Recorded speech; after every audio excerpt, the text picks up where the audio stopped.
అణు ఒప్పందంతో మొదలైన పశ్చిమాసియా ఉద్రిక్తతలు ఇప్పుడు హార్ముజ్ జలసంధి చుట్టూనే తిరుగుతున్నాయి. ఇప్పటికే వాషింగ్టన్, టెహ్రాన్ మధ్య శాంతి చర్చలు నిలిచిపోయాయి. యుద్ధాన్ని ముగించే దిశగా ఎలాంటి పురోగతి కనిపించడం లేదు. అందుకే ఆర్థిక ఆంక్షల అస్త్రాన్ని ప్రయోగించేందుకు వైట్ హౌస్ సిద్ధమవుతోంది. హార్ముజ్ జలసంధిపై ఆధిపత్యం ఇలాగే కొనసాగితే ప్రపంచ చమురు సరఫరా, ఇంధన ధరలపై తీవ్ర ప్రభావం తప్పదంటున్నారు విశ్లేషకులు. ఇక ఇదే అంశంపై చర్చించడానికి డిబేట్లో పాల్గొంటున్నారు విశ్లేషకులు అంది సత్యం గారు. నమస్తే సార్.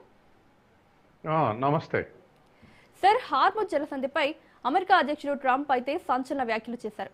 ఈ జల మార్గాన్ని తమ భూభాగంగా ప్రకటిస్తామని అయితే వ్యాఖ్యానించారు. సో ఇది నిజంగా వాస్తవికంగా సాధ్యమవుతుందా ట్రంప్ చెప్పినట్లు, లేదంటే ఇరాన్ మీద ఒత్తిడి పెంచే వ్యూహం కోసమేనా ఈ ప్రకటన అనేది? ట్రంప్ కానీ అమెరికా కానీ వాళ్ళ అంతర్యం, వాళ్ళ అసలు లక్ష్యం ఇప్పుడు బయటకు వచ్చింది. గత ఫిబ్రవరి 28 నుంచి, అంటే దరిదాపు మార్చి, ఏప్రిల్, మే, జూన్, జూలై 5 నెలలు, ఇది 6వ నెల. ఈ 6 నెలల నుంచి చెప్పినటువంటి విషయాలు ఏమిటంటే, యుద్ధం ప్రారంభించేటప్పుడు ఒకటి, ఖొమేనీని పదవీచ్యుతుని చేయటం, రెండోది ఇరాన్ యొక్క అణుయింధన కార్యక్రమాన్ని అడ్డుకోవటం, లేదా అసలు ఇంకా వాళ్ళు చెప్పింది ఏమిటంటే ఆటమిక్ పవర్ని వాళ్ళు బాంబు మేకింగ్ చేస్తామన్నారు, దాన్ని ధ్వంసం చేయటం. ఈ 2 లక్ష్యాలు చెప్పింది. వాళ్ళు ఇరాన్ యొక్క అణు ఇంధన కర్మాగారాల మీద దాడులు చేశారు. 3, 4 ఉంటే అన్నిటి మీద దాడులు చేశారు, ధ్వంసం చేశారు. తర్వాత ఖొమైనీని చంపేశారు. వాళ్ళ లక్ష్యాలు నెరవేరినాయి. మరి లక్ష్యాలు నెరవేరిన తర్వాత యుద్ధం ముగియాలి కదా. వాళ్ళ లక్ష్యం, కడుపులో ఉన్నటువంటి లక్ష్యం ఏంటంటే, ఖొమైనీని చంపేస్తే ఇరాన్ విచ్ఛిన్నం అయిపోతుంది. ఇరాక్లో సద్దాం హుసేన్ చంపినాక ఎట్లయితే వివిధ కుర్దులు, కుర్దేతరుల మధ్య ఎట్లయితే విభేదాలు వచ్చి వాళ్ళ ఇరాక్ సమగ్రత దెబ్బతిన్నదో, అట్లాగే ఇరాన్ కూడా అంతర్గత విభేదాలతోటి దెబ్బతింటది అనేది అంచనా వేసుకున్నారు.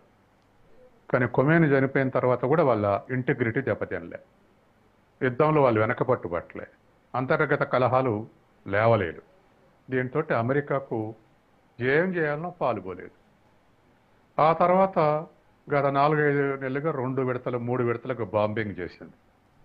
బాంబింగ్ చేసిన తర్వాతనైనా ఇరాన్ వెనకకపోతుంది, ఒప్పందంలో మేము చెప్పినటువంటి టర్మ్స్ అండ్ కండిషన్స్ ఒప్పుకుంటుందని అమెరికా ఆశించింది. ట్రంప్ ఆశించింది అది కూడా నెరవేరలేదు. ఇరాన్ అక్కడ కూడా అగ్రిమెంట్ దగ్గర కూడా మీరు మరెప్పుడు కూడా ఇజ్రాయెల్ మా మీద దాడి చేయాలనేది హామీ కూడా ఇవ్వాలి. తర్వాత హార్ముజ్ జలసంధి మీద మీకు హక్కు లేదు, ఎప్పట్లాగా పాత హక్కు ఇరాన్దే. కాబట్టి ఈ టర్మ్స్ అండ్ కండిషన్స్ ఒప్పుకుంటే మేము అగ్రిమెంట్కి వస్తామని ఇరాన్ కౌంటర్ స్టేట్మెంట్ ఇచ్చింది. అది కూడా ట్రంప్ ఎక్స్పెక్ట్ చేయలే. మేము చేసిన దాడులకు భస్మీపట్నం అయిపోయింది, మేము ఏ టర్మ్స్ పెడితే ఆ టర్మ్స్కు ఇరాన్ ఒప్పుకుంటుందనేటువంటి ఎక్స్పెక్ట్ చేశాడు. దాన్ని కూడా ఇరాన్ రిజెక్ట్ చేసింది. ఇలా ఒక్కొక్కటి అమెరికా అనుసరించే పద్ధతులన్నీ నిర్వీర్యం చేస్తూ వచ్చింది ఇరాన్. ఇది ఒక పక్క ఇరాన్ నిర్వీర్యం చేస్తుంటే, మరొక పక్క అమెరికాలో ట్రంప్ తీవ్రమైనటువంటి ఒత్తిడిలో ఉన్నాడు. ఎందుకంటే ఆయన రేటింగ్ పడిపోయింది. 64% నుంచి 34% ఆయన రేటింగ్ పడిపోయింది. తర్వాత ప్రజల యొక్క వ్యతిరేకత పెరిగింది అమెరికాలో. మధ్యంతర ఎన్నికల్లో వ్యతిరేక రిజల్ట్స్ వస్తున్నటువంటి భయం పట్టుకుంది. వీటన్నిటితోటి వెనక పట్టుబట్టడం ఒకటి. రెండవది, అటు అతి అంచనాతోటి అటు ఉక్రెయిన్ యుద్ధంకి సహాయం చేస్తుండు.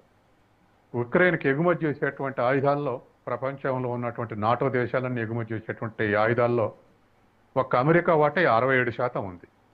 నాటో దేశాలు ఎగుమతి చేసే దాంట్లో అంటే ఆయుధాలన్నీ యుక్రెయిన్కి సప్లై చేస్తుంది. ఉన్నాయి మొత్తం ఇరాన్ మీద ప్రయోగించడం లేదా ఇజ్రాయెల్కి సప్లై చేస్తుంది. ఇప్పుడు ఆయుధాల కొరత కూడా ఎదుర్కొంటుంది. మూడోది, ఆర్థిక సంక్షోభం కూడా. ఇప్పటికే అమెరికా జీడిపి డెట్ రేషియో, అంటే జాతీయ ఆదాయం అప్పుల రేషియో 120% ఉంది. అమెరికా జీడిపి $31 ట్రిలియన్ అయితే అప్పు $38 ట్రిలియన్. ఆ సంక్షోభాన్ని కూడా ఎదుర్కొంటుంది. ఇన్ని రకాల సంక్షోభాలు, అంతర్గతంగా బహిర్గతంగా వచ్చినటువంటి సంక్షోభాలతోటి ట్రంప్ కంగుదిని ఏ విధంగా దీంట్లో నుంచి బయటపడాలా, అనేటువంటి ప్రయత్నాలు చేసుకుంటూ వచ్చాడు. కానీ ఇప్పటికి కూడా ట్రంప్ వైపు మొగ్గలేదు, అంతర్గతంగా కానీ బయట ఇరాన్కి కానీ. వాళ్ళు పెట్టినటువంటి టర్మ్స్ అండ్ కండిషన్స్ ఒప్పుకునే స్థితిలో ఇరాన్ లేదు. కాబట్టి ఇప్పుడు మరొక అగ్రెసివ్ స్టేట్మెంట్ ఇచ్చాడు.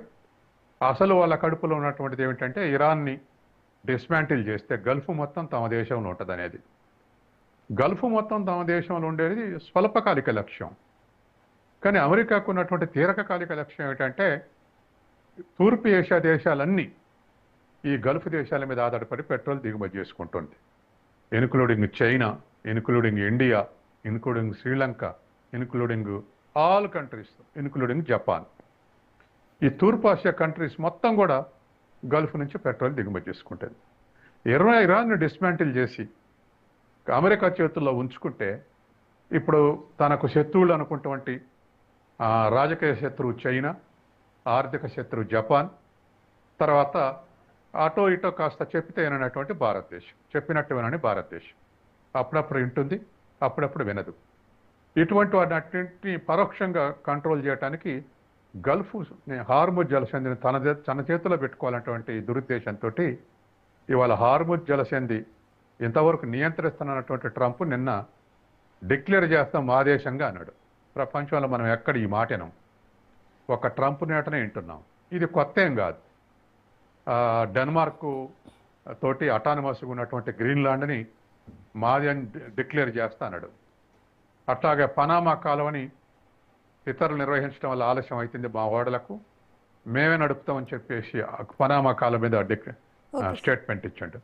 ఇప్పుడు హార్ముజ్ జలసంధి మాదే డిక్లేర్ చేస్తామని చెప్తున్నాడు. ఇది ఇవాళ ఎదుర్కొంటున్నటువంటి సమస్య. ఓకే సార్, డిబేట్లో ఒక షార్ట్ బ్రేక్ తీసుకుందాం. బ్రేక్ తర్వాత డిబేట్ కంటిన్యూ చేద్దాం. స్పెషల్ డిబేట్లో షార్ట్ బ్రేక్.